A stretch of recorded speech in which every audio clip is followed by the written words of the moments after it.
ਵਾਹਿਗੁਰੂ ਵਾਹਿਗੁਰੂ ਵਾਹਿਗੁਰੂ ਵਾਹਿਗੁਰੂ ਵਾਹਿਗੁਰੂ ਵਾਹਿਗੁਰੂ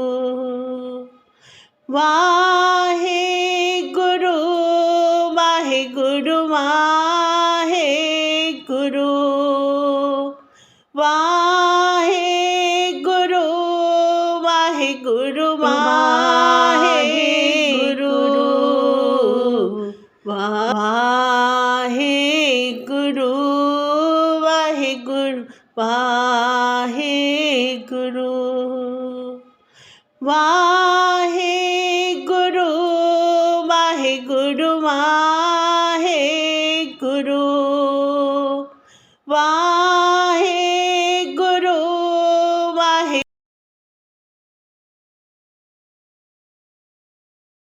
ਕਾ ਖਾਲਸਾ ਵਾਹਿਗੁਰੂ ਜੀ ਕੀ ਫਤਿਹ।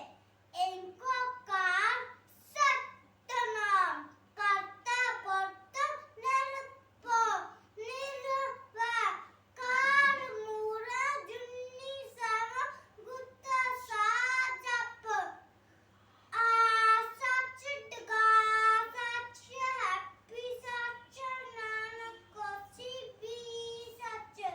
ਵਾਹਿਗੁਰੂ ਜੀ ਕਾ ਖਾਲਸਾ ਵਾਹਿਗੁਰੂ ਜੀ ਕੀ ਫਤਿਹ। है कहते नानक शाह जी ने, वो पूरे हैं आगाह गुरु, वो कामल रहबर जग में है, यूं रोशन जैसे महागुरु। मकसूद मुराद उम्मीद सभी बरलाते हैं दिल खा गुरु। नित लुत्फ़ो करम से करते हैं हम लोगों का ज़्यादा गुरु। इस बख्शिश के इस अजमत के है बाबा नानक शाह गुरु। सब शीस निवा अरदास करो और हमदम बोलो वाह गुरु। ਧੰਨ ਧੰਨ ਗੁਰੂ ਨਾਨਕ ਹੈ ਵਲੀ ਆਪੇ, ਮੁਸਲਿਮ ਹਿੰਦੂਆਂ ਦਾ ਸਾਂਝਾ ਪੀਰ ਨਾਨਕ। ਸੜਦੀ ਧਰਤੀ ਦੇ ਸੀਨੇ ਵਿੱਚ ਠੰਡ ਪਾ ਕੇ ਸੁੱਤੀ ਜਗ ਦੀ ਜਗਾਈ ਤਕਦੀਰ ਨਾਨਕ। ਮਾਤਾ ਤ੍ਰਿਪਤਾ ਦੇ ਨੈਣਾ ਦਾ ਨੂਰ ਨਾਨਕ, ਬੇਬੇ ਨਾਨਕੀ ਦਾ ਪਿਆਰਾ ਵੀਰ ਨਾਨਕ। ਚੌਹਾਂ ਵਰਨਾਂ ਨੂੰ ਸਾਂਝਾ ਉਪਦੇਸ਼ ਦੇ ਕੇ ਚੌਹਾਂ ਵਰਨਾਂ ਦੀ ਸਾਂਝੀ ਜਾਗੀਰ ਨਾਨਕ। ਉਹ ਸੁਹਾਵਣੀ ਥਾਂ ਹੋਈ ਚਰਨ ਜਿੱਥੇ ਗੁਰੂਦੇਵ ਨੇ ਪਾ ਦਿੱਤੇ। ਧੰਨ ਗੁਰੂ ਨਾਨਕ ਇੱਕ ਸਾਰ ਆਖੋ ਜਿਨ੍ਹਾਂ ਧਰਤੀ ਦੇ ਭਾਗ ਜਗਾ ਦਿੱਤੇ। ਨਾਨਕ ਦੇਵ ਜੀ ਦੁਆਰਾ ਭੁੱਲਿਆਂ ਨੂੰ ਰਸਤੇ ਪਾਉਣ ਲਈ ਅਤੇ ਲੋਕ ਭਲਾਈ ਲਈ ਕੀਤੇ ਗਏ ਕੰਮਾਂ ਨੂੰ ਆਪਣੀ ਕਵਿਤਾ ਆਗਮਨ ਸ਼੍ਰੀ ਗੁਰੂ ਨਾਨਕ ਦਾ ਰਾਹੀਂ ਪੇਸ਼ ਕਰ ਰਹੇ ਹਾਂ। ਗੁਰੂ ਪਿਆਰੀ ਸਾਧ ਸੰਗਤ ਜੀ, ਫਤਿਹ ਦਾ ਜਵਾਬ ਫਤਿਹ ਵਿੱਚ ਦੇਣਾ ਜੀ। ਵਾਹਿਗੁਰੂ ਜੀ ਕਾ ਖਾਲਸਾ ਵਾਹਿਗੁਰੂ ਜੀ ਕੀ ਫਤਿਹ। ਪੂਰਨਮਾਸ਼ੀ ਸੀ ਕੱਤਕ ਦੀ, ਲੱਖਾਂ ਚਾਨਣਾ ਦਾ ਅੱਜ ਤੂਫਾਨ ਆਇਆ। ਮਾਤਾ ਤ੍ਰਿਪਤਾ ਦੀ ਪਰ ਗਈ ਗੋਦ, ਪਿਤਾ ਕਾਲੂ ਤੇ ਘਰ ਇਕਬਾਲ ਆਇਆ। ਸੁਣੀ ਪੁਕਾਰ ਅਕਾਲ ਨੇ ਧਰਤ ਵਾਲੀ, ਭੇਜਿਆ ਜਗ ਦੇ ਵਿੱਚ ਸੀ ਨੂਰ ਨਾਨਕ। ਹਨੇਰੇ ਦਿਲਾਂ ਵਿੱਚ ਜੋਤ ਜਗਾਉਣ ਆਇਆ, ਨਾਨਕ ਨਾਮ ਦੇ ਨਾਲ ਭਰਪੂਰ ਨਾਨਕ। ਰਹਿੰਦਾ ਸਦਾ ਹੀ ਰੱਬ ਦਾ ਨਾਮ ਜਪਦਾ, ਸਾਂਝਾ ਪੀਰ ਮਹਾਨ ਆਇਆ। ਰੱਖ ਦੁਨੀਆ ਨੂੰ ਪਾਸੇ ਸੌਦਾ ਕਰਦਾ ਹੈ ਸੱਚਾ, ਦੀਨ ਦੁਨੀਆ ਦੇ ਦੁੱਖ ਮਿਟਾਉਣ ਆਇਆ। ਫੜ ਤੱਕੜੀ ਨੂੰ ਤੇਰਾ ਤੇਰਾ ਤੋਲਦਾ ਹੀ ਜਾਵੇ, ਹਰ ਦਿਲ ਵਿੱਚੋਂ ਮੈਨੂੰ ਮਖਾਉਣ ਆਇਆ। ਗੁਣ ਗਾਉਂਦਾ ਹੈ ਜਦ ਪਰਮਾਤਮਾ ਦੇ ਨਾਲ ਮਰਦਾਨਾ ਰੱਬਾ ਵਜਾਉਣ ਆਇਆ। ਚੱਕੀ ਪੀਸ ਕੇ ਬਾਬਰ ਦੀ ਜੇਲ੍ਹ ਅੰਦਰ ਕੈਦੀ ਸਭ ਨੂੰ ਰੱਬ ਮਿਲਾਉਣ ਆਇਆ। ਸਤਨਾਮ ਦਾ ਗਲੀ ਗਲੀ ਦੇਵੈ ਹੋਕਾ, ਮੇਰਾ ਗੁਰੂ ਨਾਨਕ ਹੈ ਦੁਨੀਆ ਬਚਾਉਣ ਆਇਆ। ਸਾਨੂੰ ਭੁੱਲਿਆਂ ਨੂੰ ਰਾਏ ਪਾਉਣ ਦੇ ਲਈ ਤੂਰੋਂ ਆਈ ਜੋ ਬਾਣੀ ਸੁਣਾਉਣ ਆਇਆ। ਸਾਡੇ ਦਿਲਾਂ ਵਿੱਚ ਜੋਤ ਜਗਾਉਣ ਆਇਆ, ਸਾਡੇ ਦਿਲਾਂ ਵਿੱਚ ਜੋਤ ਜਗਾਉਣ ਆਇਆ। ਵਾਹਿਗੁਰੂ ਜੀ ਕਾ ਖਾਲਸਾ ਵਾਹਿਗੁਰੂ ਜੀ ਕੀ ਫਤਿਹ। ਧੰਨ ਗੁਰੂ ਨਾਨਕ, ਧੰਨ ਗੁਰੂ ਨਾਨਕ। ਵਾਹਿਗੁਰੂ ਜੀ ਕਾ ਖਾਲਸਾ ਵਾਹਿਗੁਰੂ ਜੀ ਕੀ ਫਤਿਹ। Guru Nanak Dev Ji, the founder of Sikh religion, was born on 1469. He was born to Mata Tripta Ji and Mehta Kalu Ji at Rai Poigi Talwandi. A beautiful shrine is built at his birthplace called Nankana Sahib. The priest prophesied that the child was the messenger of God. At school, he turned his teachers into his followers with his spiritual strength. He took long travels to preach the divine doctrines.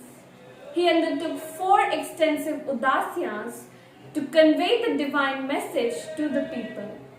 At Makkah, he proved to Mullah that God is omnipresent. Guru Nanak Dev Ji was a born poet. He composed hymns in 19 Indian classical ragas, including Japji Sahib, Asa Diwar, Baramaha, Sid Gosht and Omkar Dakni, and these were later incorporated in Sri Guru Granth Sahib Ji by Guru Arjan Dev Ji. The teachings of Guru Nanak Dev Ji are unique. Some of his basic teachings are Naam Chapna, Van Chakna, Kirt Karna. Guru Nanak Dev Ji was opposed to all ritualism and idol worships. He declared that the God is beyond the religious divisions created by humankind. He spotted the institution of marriage and family life. He preached a message of love and devotion to the divine being and introduced Kirtan as a means of attainment of the soul of man with God. Guru Nanak Dev Ji deplored the caste system in India. He said that a person is considered higher or lower only on the grounds of his deeds. According to Guru Nanak Dev Ji, women are in no way inferior to men. He said to his devotees that जो तो प्रेम खिलने का चाओ से तरतली गली मेरी आओ। वाहिगुरु जी का खालसा वाहिगुरु जी की फतेह।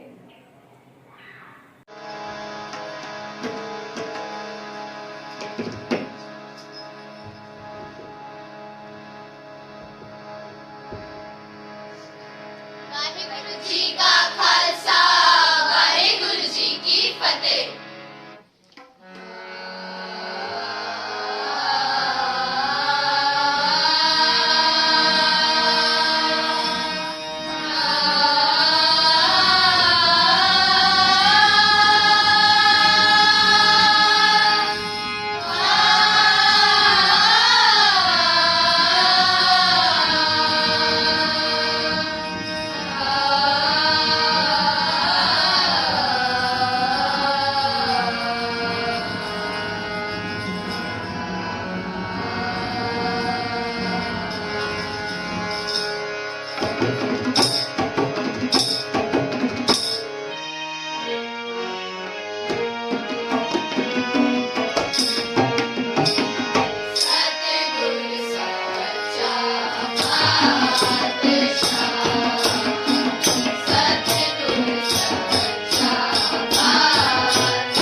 खालसा वाहिगुरु जी की फतेह। इकतनगर गुरु नानक नू आदर किसे ना दिता, बसदे रहो वर देके गुरु ने रस्ता अगे लिता।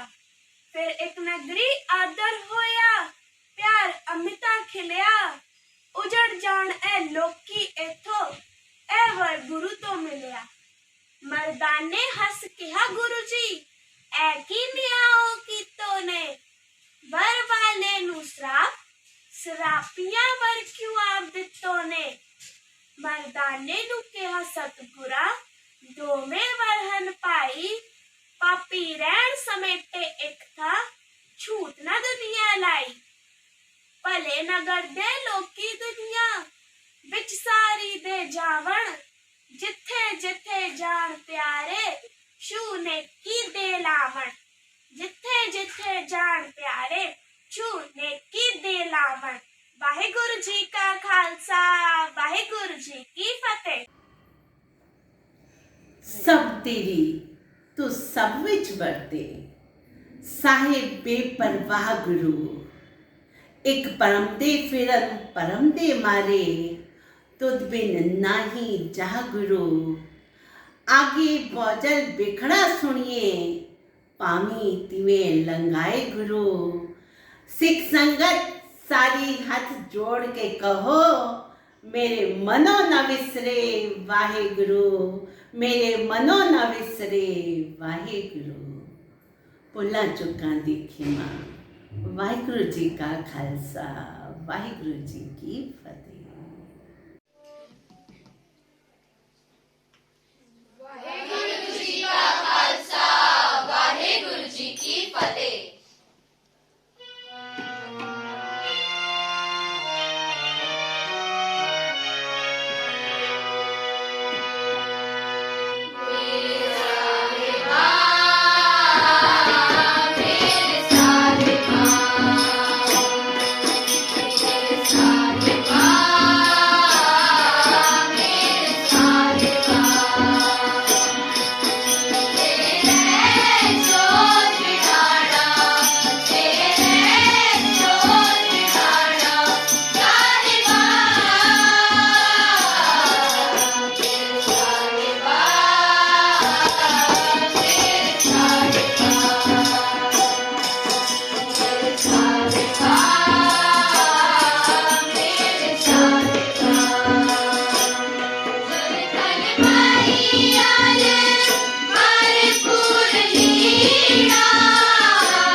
तेरी तू सब विच वरते साहिब बेपरवाह गुरु एक परम दे फिरन परम दे मारे तुद बिन नाही जा गुरु आगे बौजल बिखड़ा सुनिए पामी तिवें लंगाए गुरु सिख संगत सारी हाथ जोड़ के कहो मेरे मनो न विसरे वाहे गुरु मेरे मनो न विसरे वाहे गुरु भुलां चुकां दी खिमा वाहिगुरु जी का खालसा वाहिगुरु जी की फतेह।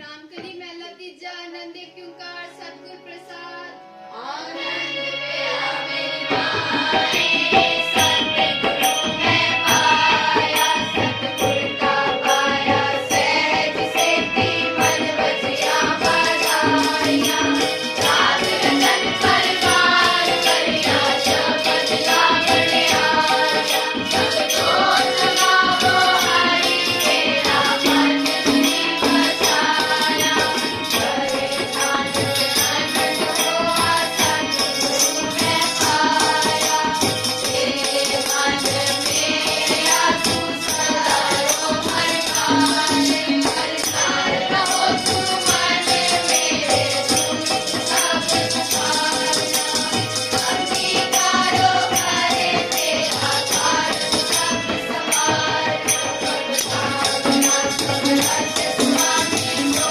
जो मनोधारे करे नानक मन मेरे सदा रो हरनारे आजे सारे बाजा नहीं करते करता तेरे सब कुछ है जो तेरे सो पावे सदा सिद्ध सदा मेरी नाम मन बसाया नाम जिनके मन बसया बाजे शब्द बखेरे करे नानक सत्य साहिब क्या नहीं करते सच्चा मेरा आधारो सच नाम आधार मेरा जिन मुक्ता सब गवाया प्रसाद गुरु आए बसया जिन इच्छा सब जाया सदा गुरबाण किताब में तो मुस्कियाए बढ़ाया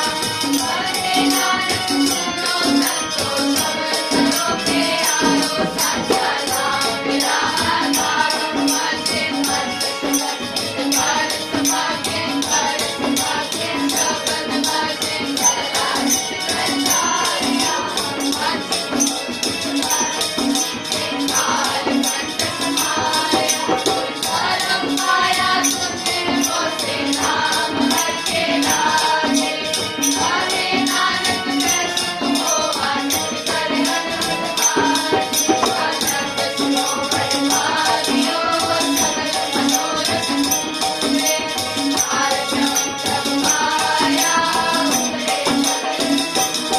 उपरोध संसार करे पूरी सच्ची वाणी कर्म साधन करे करते पूरे मुझे जानी तुझे मेरे कमल सतगुरया पर पूरे दिन मत नानक चरण लागे बाजे अनहद तुझे करो और गुरु पाणी पिता माता दर्द महान दिन रात गुरदारी गाया ये सबल सवार समियाया गुरयाया बाजे कर्म हनून करनिया को आपनी मेरे लेके जितनी नाम गिराया गए सब काल भारत के मुख उजले खेती शक्ति नारो वाहिगुरु जी का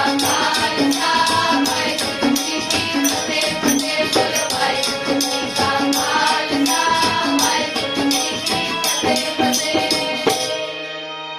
वाहिगुरु जी का खालसा तीने ताप निवारण हारा दुख हंता सुख रास ताको बिगन न को लागी जाकी प्रभागी अरदास अरदास एक ओंकार वाहिगुरु जी की फतेह श्री भगवती जी सहाय वार श्री भगवती जी की पातशाही 10वीं। प्रथम भगवती सिमर के गुरु नानक लेते आए, फिर अंगद गुरते अमरदास रामदास से हुए सहाय। अर्जन हर गोबिंद नो गुर सिमरो श्री हर राय, श्री हर कृष्ण ते आइए जिस डिठे सब दुख जाए। गुरु तेग बहादुर सिमरिए कर नाव निधि आवे ताए, सब थाई हुए सहाय। 10वें पातशाह साहिब श्री गुरु गोबिंद सिंह महाराज सब थाई हुए सहाय। 10 पातशाहियां दी जोत तन तन तन श्री गुरु ग्रंथ साहिब जी दे पाठ दर्शन दीदार वाल ध्यान धर के खालसा जी साहिब बोलना जी वाहेगुरु। 50 प्यारियां चौहां साहिबजादियां, 40 मुक्तियां हठियां जपियां तपियां, जिन्हां नाम जपिया वंड के चकिया देग चलाई देग बारी। देग के अंडिट कीता तिना प्यारियां सचियारियां दी कमाई दा ध्यान धर के खालसा जी साहिब बोलना जी वाहेगुरु। सिखां नूं सिੱਖੀ दान, केस दान, रहत दान, विवेक दान, विसाह दान, भरोसा दान, दाना सिर दान, नाम दान, श्री अमृतसर साहिब जी के दर्शन इशनान, चौंकियां झंडे बुंगे जुगो जुग अटल धर्म का जयकार बोलना जी वाहेगुरु। सिखा दा मन नीवा मत उच्ची मत पद दा राखा आप वाहेगुरु। हे अकाल पुरख अपने पंथ दे सदा सहाय दातार जीओ। श्री ननकाना साहिब ते होर गुरुद्वारिया गुरधामां ते जिन्हां तो पंथ ਨੂੰ ਵਿਛੋੜਿਆ ਗਿਆ ਹੈ, ਖੁੱਲੇ ਦਰਸ਼ਨ ਦੀਦਾਰ ਤੇ ਸੇਵਾ ਸੰਭਾਲ ਦਾ ਦਾਨ ਖਾਲਸਾ ਜੀ ਨੂੰ ਬਖਸ਼ੋ। हे ਨਿਮਾਣਿਆਂ ਦੇ ਮਾਣ, ਨਿਤਾਣਿਆਂ ਦੇ ਤਾਣ, ਨਿਓਟੀਆਂ ਦੀ ਓਟ, ਨਿਆਸਰਿਆਂ ਦੇ ਆਸਰੇ, ਸੱਚੇ ਪਿਤਾ ਵਾਹਿਗੁਰੂ ਆਪ ਜੀ ਅੱਗੇ ਹੱਥ ਜੋੜ ਕੇ ਅਰਦਾਸ ਬੇਨਤੀ ਜੋੜੜੀ ਹੈ। ਸੱਚੇ ਪਾਤਸ਼ਾਹ ਅੱਜ ਸ਼੍ਰੀ ਗੁਰੂ ਨਾਨਕ ਪਬਲਿਕ ਸਕੂਲ ਦੇ ਬੱਚੇ ਸ਼੍ਰੀ ਗੁਰੂ ਨਾਨਕ ਦੇਵ ਜੀ ਦੇ ਪ੍ਰਕਾਸ਼ ਪੁਰਬ ਦਿਹਾੜਾ ਮਨਾ ਰਹੇ ਹਨ। ਬਾਬਾ ਜੀ ਆਪ ਉਹਨਾਂ ਦੇ ਸਿਰ ਤੇ ਮਿਹਰ ਪ੍ਰਿਆਤ ਰੱਖਣਾ, ਸਕੂਲ ਨੂੰ ਚੜ੍ਹਦੀਆਂ ਕਲਾ ਵੱਲ ਲੈ ਜਾਣਾ, ਸਕੂਲ ਦੇ ਸਟਾਫ ਨੂੰ ਚੜ੍ਹਦੀਆਂ ਕਲਾ ਵੱਲ ਲੈ ਜਾਣਾ, ਆਪਣੇ ਨਾਮ ਦੀ ਦਾਤ ਬਖਸ਼ਿਸ਼ ਕਰਨੀ, ਅੰਗ ਸੰਗ ਸਹਾਈ ਹੋਣਾ, ਹਰ ਮੈਦਾਨ ਫਤਿਹ ਕਰਨੀ, ਚੜ੍ਹਦੀਆਂ ਕਲਾ ਵੱਲ ਲੈ ਜਾਣਾ, ਆਪਣੇ ਨਾਮ ਦੀ ਦਾਤ ਬਖਸ਼ਿਸ਼ ਕਰਨੀ, ਅੱਖਰ ਵਾਧਾ ਘਾਟਾ ਭੁੱਲ ਚੁੱਕ ਮਾਫ ਕਰਨੀ, ਸਰਬਤ ਦੇ ਕਾਰਜ ਰਾਸ ਕਰਨੇ, ਸਹੀ ਪਿਆਰੇ ਮੇਲੋ ਜਿਨਾ ਮਿਲਿਆ ਤੇਰਾ ਨਾਮ ਚਿਤ ਆਵੇ, ਨਾਨਕ ਨਾਮ ਚੜ੍ਹਦੀ ਕਲਾ ਤੇਰੇ ਭਾਣੇ ਸਰਬਤ ਦਾ ਭਲਾ। ਵਾਹਿਗੁਰੂ ਜੀ ਕਾ ਖਾਲਸਾ ਵਾਹਿਗੁਰੂ ਜੀ ਕੀ ਫਤਿਹ। ਬੋਲੇ ਸੋ ਨਿਹਾਲ।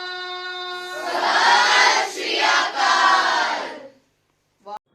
Sat Sri Akal, respected managing committee members, parents, teachers, and my dear lovely children.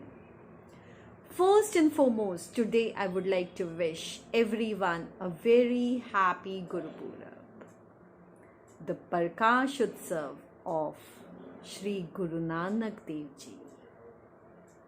Our school gets its name from our first Guru only, Guru Nanak Dev Ji. Baba Ji has taught us so much. Children, you as a student should imbibe all these qualities in you in order to become a good student, in order to become a good citizen, in order to become a good human being.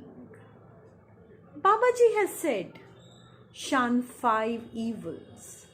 5 evils: lust, anger, greed, attachment, and ego. If we go away with all these 5 evils, children, you're going to do well in your future. Babaji has also propagated, don't go for shortcuts. Always believe in hard work, always believe in honesty, and the success will be yours. We, as a part of this institution, are always under the blessings of Babaji, and Babaji is propagating our school to go further, attain more heights, and more heights.